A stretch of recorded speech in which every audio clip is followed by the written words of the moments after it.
is when he will leave the world stage and not be king, and when William will be king. And I think it's associated with this eclipse. Lord of the Rings. The eclipse forms a ring, and it's to do with time. We judge time by astronomy and astrology. We interpret it, the cycles of time.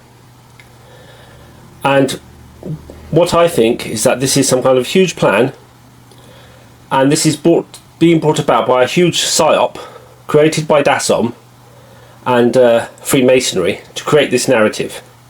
And they are controlling all sides, the good side and the bad side, because they believe that reality is duality, and you need both for synthesis, for enlightenment, Lucifer.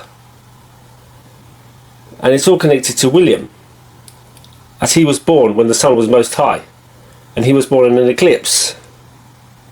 And so was Kate Middleton. I think Kate Middleton was born on a lunar eclipse, and William on an eclipse of the sun, a partial eclipse of the sun. So the moon and the sun are Freemasonry.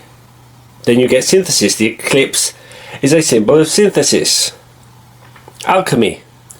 If we look at the eclipse, we have a Pythagorean triangle here.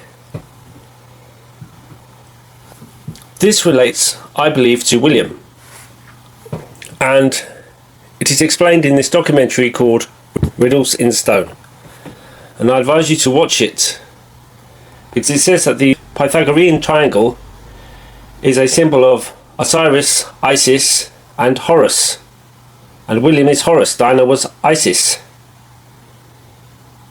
and Diana may have been a virgin at her birth. She may have been artificially inseminated. So they're kind of creating this idea, this messianic idea, and William is that messianic figure. And it could be that William is the last royal, and then we'll have some kind of new age. So the Scottish Rite magazine in this program used to be called The New Age. And it seems like catastrophic events to bring in this new age, and it's all scripted. And I believe it involves La Palma, and it's linked to this eclipse. This eclipse seems to be the start of it, and we have the Devil's Comet, and the Devil's Comet will meet the eclipse lines on the crossroads. So like the story, you meet the devil on the crossroads. So you can see we have crossroads. The Pythagorean triangle, it relates to William, and William is the Maitreya, this new age king. And we see this explained in this program. Depictions of the tsunami and flooding of New York. With a Zoroastrian looking cat on his head, rays of light shining behind him. Could this be the Christ of the New Age? So Benjamin Creme was a British artist. He's linked to the Rosicrucians, and he said that the Maitreya was born in 1982, was going to be born in 1982. Now he said he was going to be of Asian descent, but he said that the Maitreya, this New Age Christ, Masonic Christ, was going to be born in 1982. William was born on 1982, after he made this prophecy, and he has been accused of being part of an Antichrist conspiracy, this artist. And this again seems to fit the narrative. It's explained in this program, Riddles of Stone, that William is a messianic figure. His mother is associated with Isis, Diana. She was killed in the Pont d'Alma tunnel, and Paris is named after Isis. The flame was modelled from the Statue of Liberty, Isis.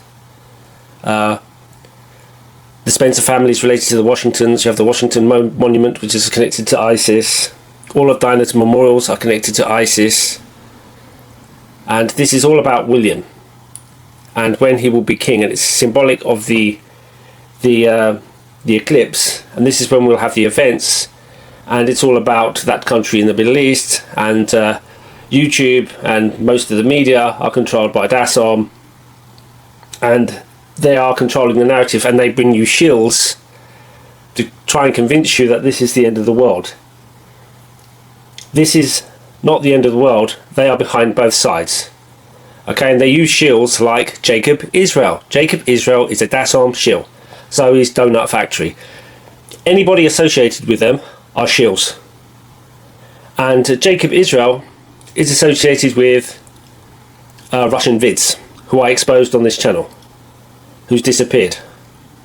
And so if you make the connections, anyone associated with Russian vids, anyone associated with Jacob Israel is a shill, a pro-Dasom shill. And they're the ones behind these events. And they're going to give you the bad guys, and then they're going to give you the good guys. An example of this is Robert Sefer, who just appeared on the Alex Jones show.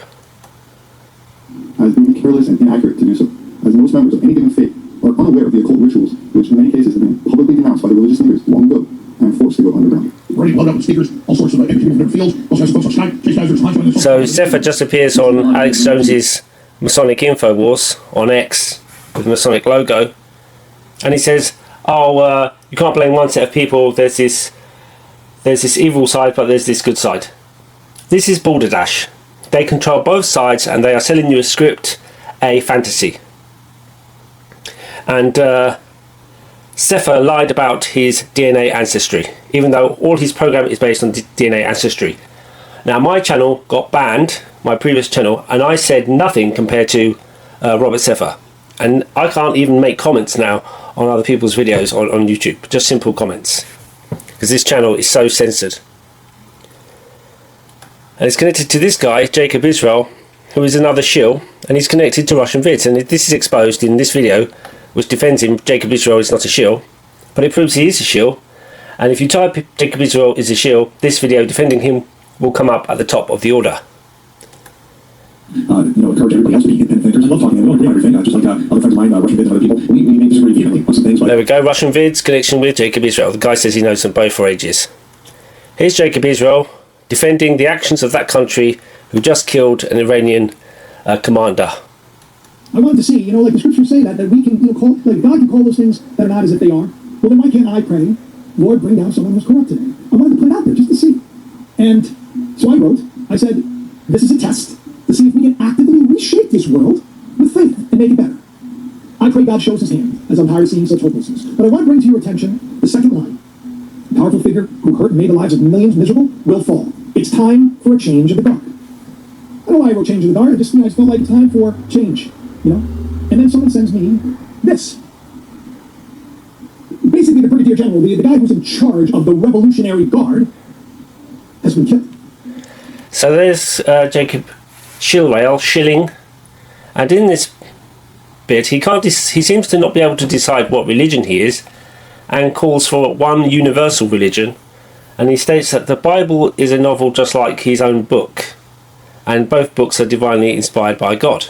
This guy is a complete shill, and beware of these road to Damascus conversion truthers who then spend all their time singing on their channel, and who are also shills. I'm telling you not to look into this stuff.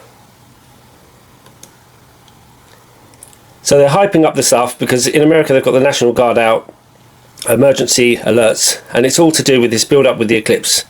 And this eclipse seems to be connected to this card, the Messiah card, in the Illuminati game cards. So it looks like they're looking at an eclipse. Okay? The sun is about to be covered by the moon. And these are the same people in charge of all these events, okay? Now, my previous channel got banned because I talked about the Spanish Inquisition. I said the numbers were massively exaggerated. Now here we have the true numbers of the Spanish Inquisition. Rounds Inquisitions. This is just nowhere close to true. Technically speaking, the church killed no one during the Spanish Inquisition. We simply held trials and then turned the convicted over to secular authorities for their punishment. They chose what to do, not us. Now, obviously, that is just semantics and a deflection and a pretty uninspiring answer. So, what do the actual numbers say? Well, despite common estimates in the millions, the data tell... So, this is from the official records of how many people actually died. Officially, from the records. A different story. According to secret documents released by the Vatican in the late 1990s, about 125,000 people were put on trial by the Spanish Inquisition, and about 1% of them were executed. That's about 1,200 people. But maybe you don't trust the church, and you have good reason not to. So let's look to the secular side of things. The archives of the Suprema, today held by the National Historical Archive of Spain, conserves the annual relations of all Inquisition processes between 1560 and 1700. This material provides information about 50,000 judgments. They calculate that about 1.9% of those processed were executed. These numbers are pretty consistent across time, leading scholars today to estimate that the death toll of the Spanish Inquisition, the bloodiest of all the Inquisitions, to be somewhere between 3,000 and 5,000 people over the course of 350 years. That's an average of, at most, 14 deaths a year. To put that number in context, the US government has executed 35 people a year over the last 35 years. The Inquisition wasn't great. It wasn't exactly... So you can see that the Inquisition was nothing like they make it out to be. and it's been used as a massive tool of propaganda. Now, I'm not here defending the church, the Catholic Church, but the Catholic Church was itself massively infiltrated by families like the Medici. And the main inquisitor, Torquemada, the most famous one, the main villain, if you look into his background, he was actually a converso. And of these 4,000 people that died, a lot of them were actually Protestant and Muslim conversos. And as I say, the ones behind the Inquisition were conversos. This is a fact. And this is the same repetition of history that is going on now, is that they are controlling both sides of the narrative. They are selling you a story, a yarn. And they are controlling both sides, and they're getting you to the event, to the outcome which they've always intended in the first place. Thank you.